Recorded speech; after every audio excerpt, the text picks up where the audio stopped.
Mesmo com a pandemia do coronavírus, o Tribunal de Justiça de São Paulo quer elevar o próprio orçamento em 55% no ano que vem. A proposta foi entregue ontem ao governo do estado, prevê um aumento de 6 bilhões e 800 milhões de reais nos recursos para 2021, chegando a 19 bilhões de reais. O que supera o pedido de 5 bilhões e meio de reais feito pelo metrô e a CPTM, que opera os trens, e a EMTU, que cuida dos ônibus intermunicipais em São Paulo.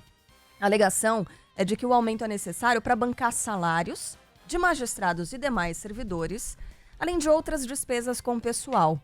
Dados do Conselho Nacional de Justiça apontam que, dos 760 desembargadores do TJ, 498 recebem acima do teto de R$ 35.400 em abril, o dado mais recente. Em média, a remuneração líquida em São Paulo é de R$ 39.200. Mas alguns pagamentos superam os R$ 90 mil. Por que a pessoa manda uma proposta dessas e não fica nem vermelha? Como é que ela analisa todos esses números? E veja, estamos falando do Tribunal de Justiça de São Paulo, que decide como deve ser cumprida a lei, que decide o que é justo, que decide basicamente os rumos de pessoas e empresas do país inteiro, no caso do estado inteiro. Como é que... O argumento é de que esse aumento é necessário para bancar salários. Ora, os salários foram bancados neste ano. Portanto, ou essas pessoas estão ganhando 55% a mais, ou tem alguma coisa muito errada acontecendo. Sendo que esses salários que foram bancados neste ano, no ano passado, já são salários que estão furando o teto constitucional. Ou seja, são uma afronta à Constituição. Constituição esta que todo Tribunal de Justiça deveria defender. Quem não consegue enxergar o furo nesse raciocínio, ou é muito ingênuo, ou é muito mal intencionado. É cara de pau, né? E não tem nenhum ingênuo ali. Né? Ou é muito cara de pau, ou as duas coisas juntas. Ou as três coisas juntas. E falar o quê? Falar o quê? Isso será levado adiante? Que eles estão pedindo um aumento para receber o próprio salário para fazer o trabalho que eles têm que fazer. Basicamente isso, né? Salários que furam o teto constitucional. Salários que são, na prática, ilegais, que não poderiam ser pagos neste valor. Olha, se esse orçamento for aprovado, a gente vai estar diante de um dos maiores absurdos desde o início dessa pandemia. Entre tantos absurdos. Acompanharemos bem de perto. E essa decisão do próprio Tribunal de Justiça, que pode render uma renda extra de até 100 mil reais para desembargadores, mesmo diante da pandemia do coronavírus, minha gente, não é um ponto fora da curva, não. Quem afirma não sou eu, é o especialista em judiciário, nosso Rodrigo Aidar, colunista do Band News FM no meio do dia. Essa grana será paga a magistrados que integrarem as 19 câmaras extraordinárias criadas para reduzir o acervo de 120 mil processos pendentes de julgamento. Aidar lembra de outros penduricalhos desse tipo. Os juízes de São Paulo, eles têm, ou já tiveram até há muito pouco tempo, R$ 3.500 anuais para comprar livro, software, computador. Isso soma uma verba de 10 milhões de reais por ano para comprar livro.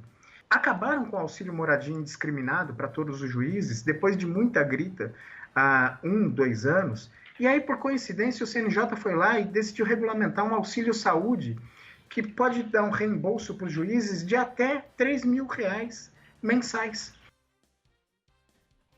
É uma afronta, né? Agora há pouquinho a gente estava conversando com o Rodrigo Orengo sobre a reforma administrativa, fundamental, necessária para enxugamento da máquina, para fim de penduricalhos, de benefícios, de privilégios. E o que aconteceu e o que deve acontecer com a reforma administrativa? Subiu no telhado. Subiu no telhado. Não deve mais ficar para esse ano. A gente nem tinha mais muita expectativa, né?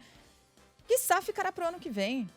Porque é uma discussão que sempre envolve privilégios, portanto é muito delicada, portanto é uma discussão que vai sendo protelada e nunca encarada. E aí as reformas administrativas estão sendo engavetadas sucessivamente. É uma brincadeira, é uma vergonha isso, todo mundo apertando o cinto, todo mundo apertando as contas, e esses caras ganhando 90 mil reais, 100 mil reais. É um escândalo isso aqui. E mais uma vez, a reforma administrativa fica para depois. É impressionante. Os né? nomes desses penduricários, eles também são afrontosos, né? Porque auxílio moradia para um juiz que ganha, vamos colocar R$ 39.200 por mês.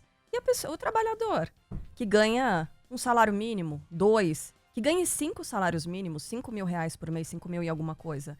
É difícil se manter morando em uma cidade grande desse jeito. E essa pessoa não tem auxílio moradia. E um juiz que ganha 39 mil reais, que tem ainda auxílio para compra de livros. Que isso, tudo bem, o magistrado ele tem que se manter atualizado. E é uma Mas vem figura cá. fundamental, Claro. importante para a nossa justiça. Isso não está em discussão. Sim. Né? Peraí. O Tribunal de Justiça, qualquer um, tem a sua própria biblioteca. Pois é. Tem uma biblioteca muitíssimo bem equipada, com diversos exemplares e várias edições de cada uma das publicações que são necessárias para que o magistrado faça o seu trabalho. Ninguém quer que ele não tenha acesso a esses livros. Ele tem.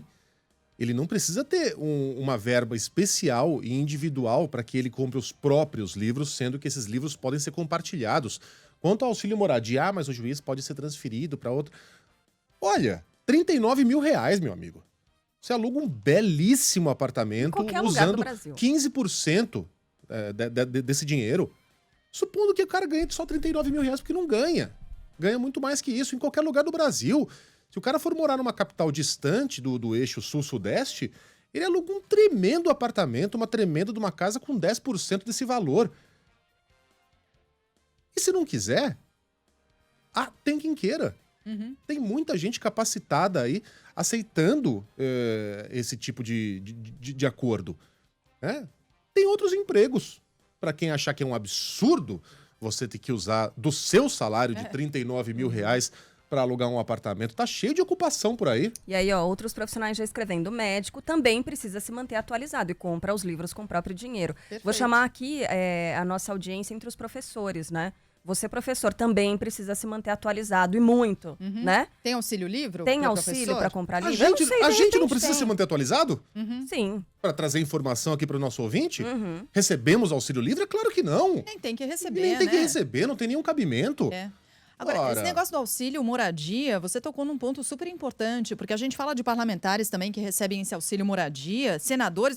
Ora, você decidiu ser senador, não decidiu, querido? Você sabe que senador trabalha onde? Em Brasília. Vá-se embora para Brasília, fique em Brasília, pague do seu bolso. Deputado federal. Onde trabalha o deputado federal?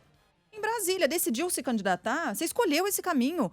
Pague pela sua moradia. É escandaloso. Agora, o exemplo vem de cima. Quem é que tinha apartamento em Brasília e embolsava a verba moradia quando era deputado federal? Presidente Jair Bolsonaro.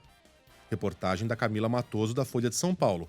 Bolsonaro, quando confrontado com essa informação, quando questionado sobre o que fazia com essa grana, o que é que ele disse? Com a elegância de sempre, eu usava para comer gente. Foi.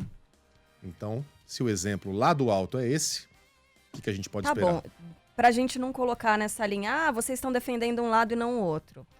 O ex-ministro, ex-juiz Sérgio Moro recebia auxílio moradia, casado com uma também juíza, que também recebia auxílio moradia. Os dois recebiam, né? Assim como o juiz Marcelo Bretas, no Não, Rio de o Janeiro. Marcelo Bretas. O Marcelo Bretas recebia. O Marcelo Bretas mora num apartamento, ele e a esposa, os dois recebem auxílio moradia, tá?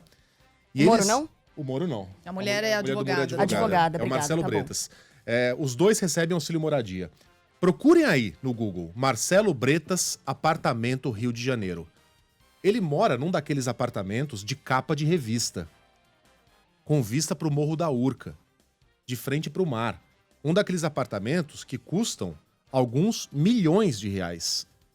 Talvez algumas dezenas de milhões de reais. É apartamento daqueles de serem colocados na capa de publicações estrangeiras. Achou aí, Carlinha?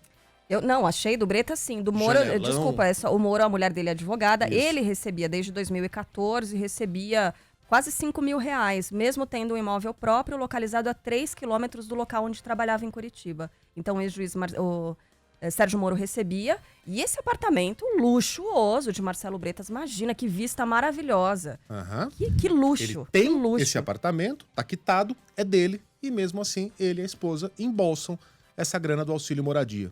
Tem cabimento um negócio desse? Não. Nenhum.